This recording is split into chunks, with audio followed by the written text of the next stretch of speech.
Depending on what class you're in right now, things may look a little bit different. But for my classes, I try to structure everything pretty similarly. I'm going to show you a previous class just to show you a couple options that are available, and then we'll go into one of my newer classes to show the structure of channels. So in my classes, you're always going to have a general channel, and that's actually apparent on every single class. And usually I use the general channel for announcements that you need to see regularly.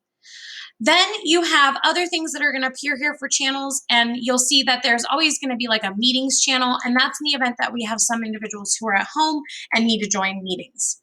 But what I want to show you is that besides the channels over here on the left and clicking on them and seeing the area in the middle change, you're going to also see that each channel has tabs across the top. So here I've got files, assignments, I've got more information than I had before. If I go to discussion boards, it's going to have notes and files. Some channels are going to have more tabs than others. So be aware that when you click on these tabs, it'll actually change everything that's inside.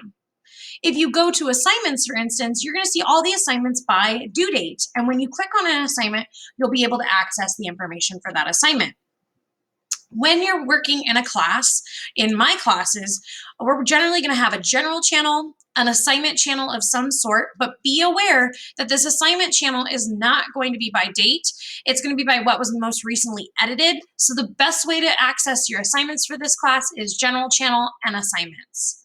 It's also really important to note that just because it's an assignment doesn't mean it's the first thing that you should do, because most of the assignments in my class are a little bit more difficult to do if you haven't done the lesson yet.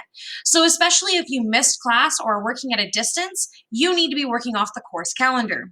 The course calendar tab channel has a tab along the top for course calendar that is updated regularly. This calendar will then load a PDF calendar inside of here, so you can be able to click and access lessons if you miss them. Once they're in here, you'll see that there are links available that you can click to access lessons that you may have missed. And when you click those, it will take you to the interactive presentations for the course, allowing you to walk through that presentation and the video lessons available.